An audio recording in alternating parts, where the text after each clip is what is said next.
In his office in the West Wing, Karl Rove was intent on rebuilding Bush's connection to the religious conservatives. Efforts to try and include religious organizations in contract with the federal government for services increased over this time. Policies on an international level as it relates to birth control and family planning, helped communicate to voters in these areas. I think from top to bottom, these are the kind of issues that they took on. They found these voters, and they found ways to communicate with them, and they found ways to make them a part of the administration so that they felt like if Bush lost, they would lose something in return.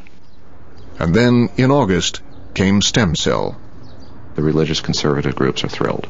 This is our guy. We were right about him, giving the fetus more legal rights, and of course, much more visible was the partial birth abortion ban, which had been tried for many years, and finally Bush was the guy who could sign that into law. Rove was going to need them for 2004, but first he needed a big victory in the midterm elections. He and his staff made an assessment of who the president was appealing to.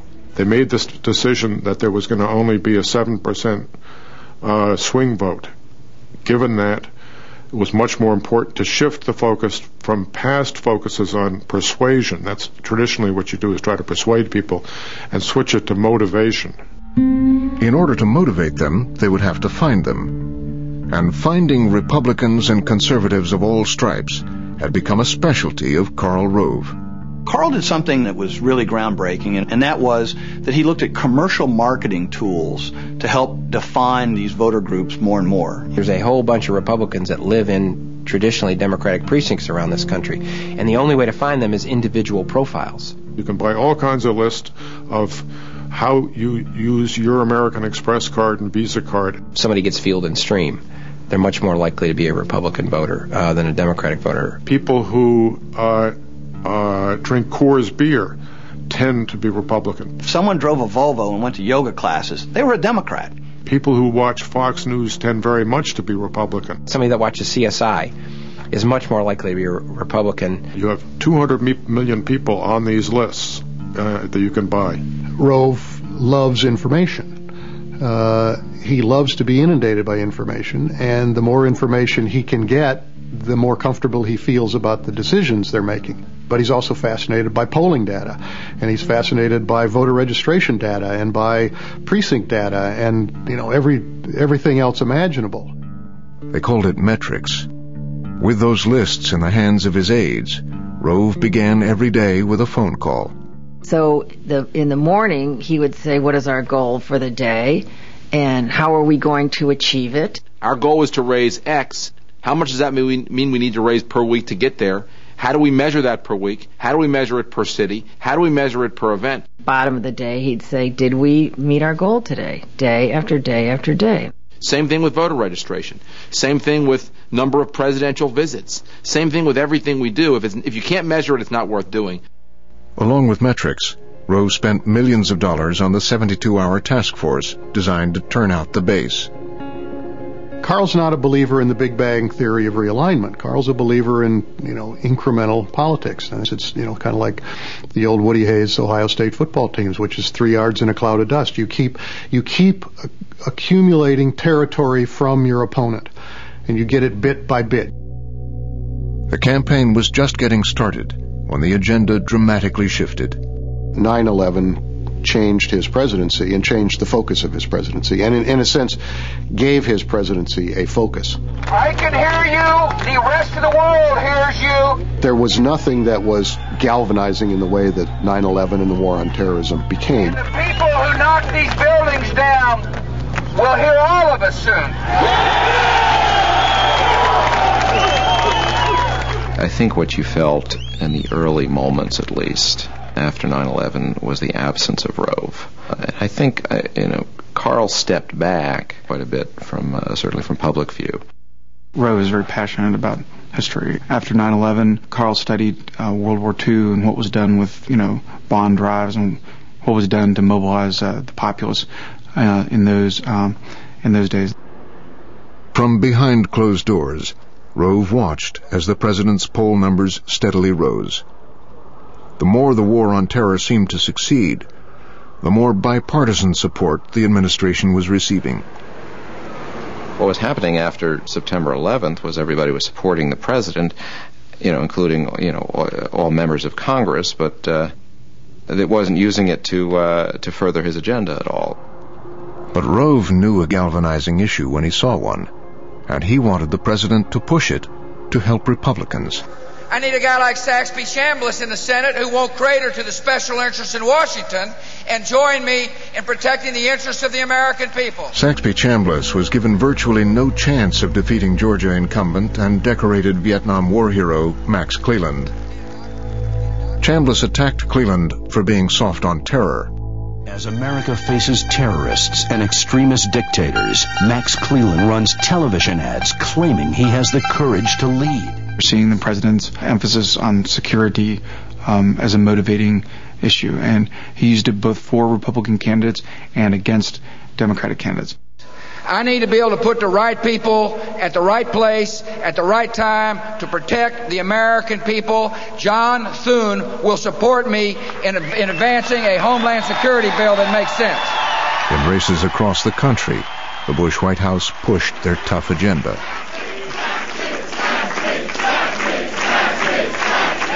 Rove's Republicans won widely.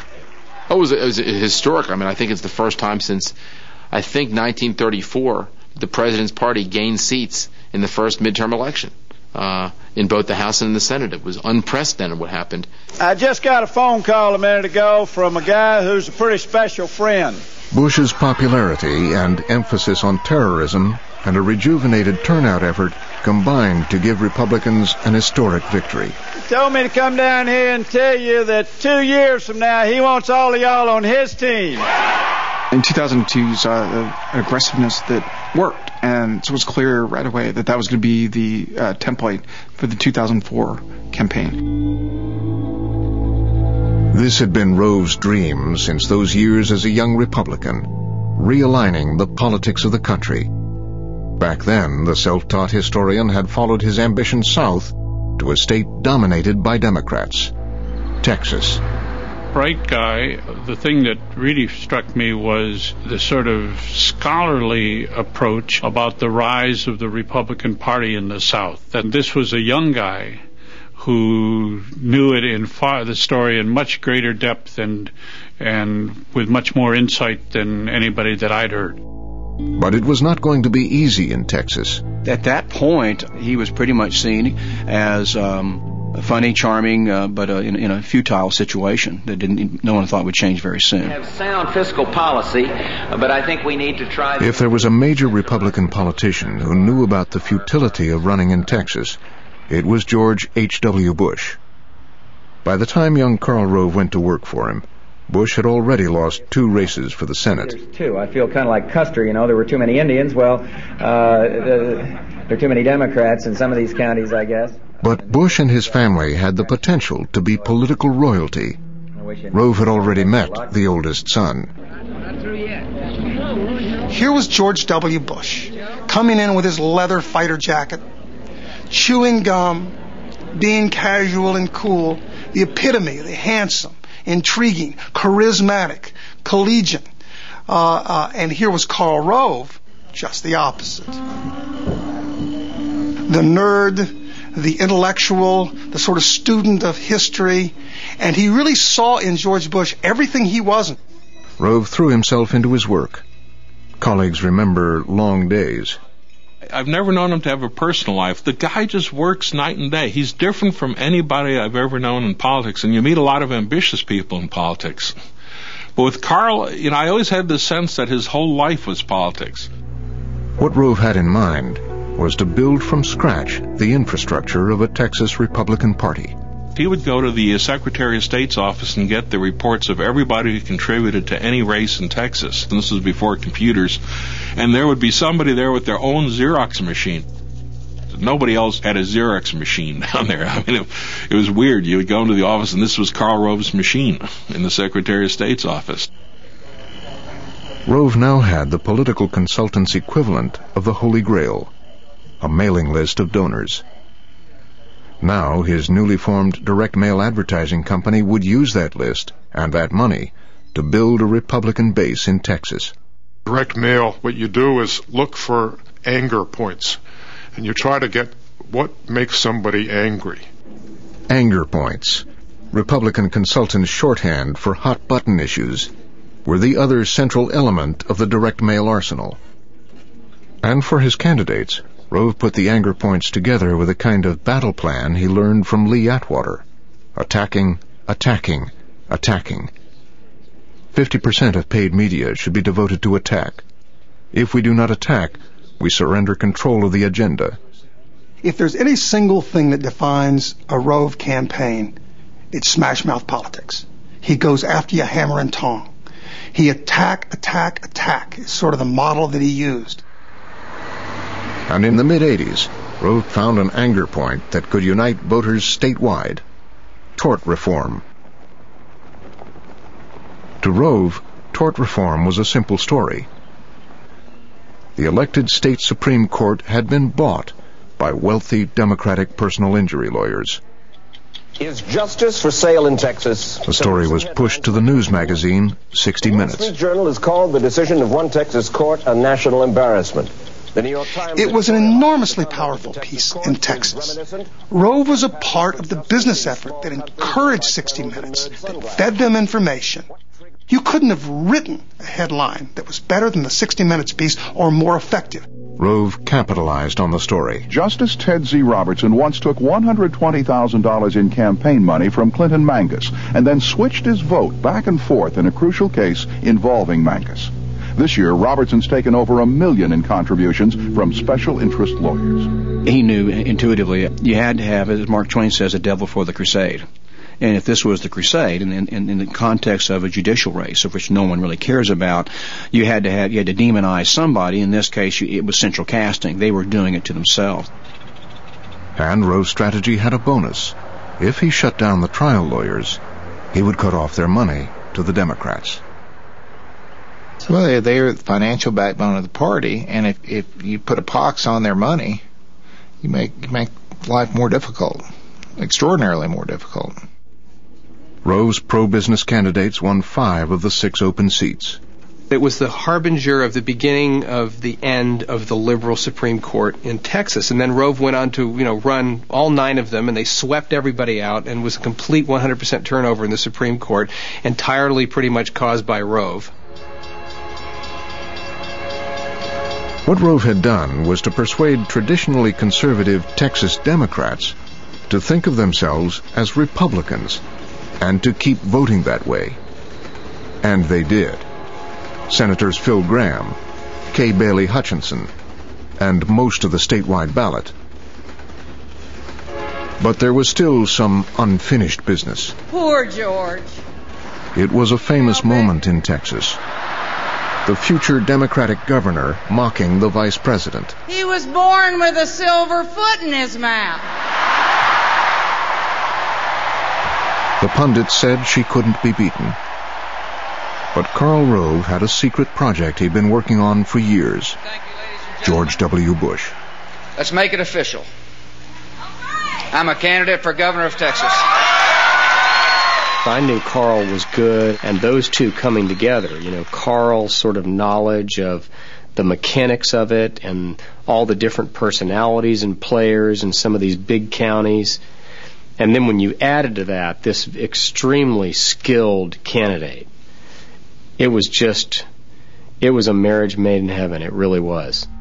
Karl Rove, the strategist, wanted to make sure they kept the election focused on just 4 issues: welfare reform, education reform, juvenile justice, and tort reform. So you had this model of 4 issues.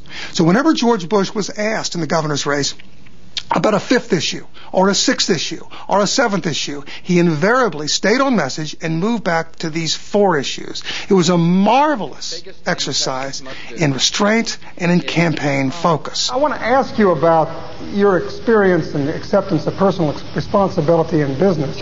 Wayne, my business career is open for public scrutiny, and I'm proud of it. We ought to be discussing welfare reform, juvenile justice, education, ways to make Texas a better place for our children. And very early on, Karl Rove did something that many other political operatives don't do, and it's really an element of why he is a unique figure in American political life. He understands that while other people look for the weakness in an opponent and exploit that, Rove has long looked at the strength of an opponent. In the case of Ann Richards running for governor, it was that she was tolerant and appealed to many constituencies, so you attack her as an advocate for the homosexuals' agenda. Rove's East Texas campaign chairman, State Senator Bill Ratliff, accused Richards of hiring avowed and activist homosexuals to high state offices. The issue of homosexuality was very much an issue. It was very much involved in that campaign. Rove released a statement distancing the Bush campaign from Senator Ratliff's comments. But in every case, what I found was a duplication of the exact pattern of every Rove race. That Rove's opponent is attacked often by a surrogate or anonymous group, whisper campaigns, direct mail pieces, or other kinds of personal attacks in a way that Rove can't be directly, clearly seen with his fingerprints, but that Rove's candidate benefits from. In the end, the thoroughness of the Rove plan, anger, focused issues, attack, proved too much for Ann Richards. In 1994, George W. Bush won handily. You know, the interesting thing about being a governor of Texas or California, Florida or New York, that the day after you're elected, people start talking about you being president. And so it was with Texas Governor George W. Bush. But Rove knew Bush had to turn politics into policy. He needed to govern, to deliver on those issues. To do so, he made peace with the Democrats. Rove's 4 issues became law. And in 1998, George Bush was reelected. The basic appeal was that we're going to keep the damn government out of your hair and we're going to keep it out of your wallet. And that message was resonated very clearly. I agree with that assessment. One area where people have constantly misunderstood Bush is to assume that he is really a moderate, which he's not. He's a conservative. His principles are conservatives. His convictions are conservatives. When he left, 28 out of 28 state offices were held by Republicans, and there wasn't a single elected Democrat left in the state, statewide.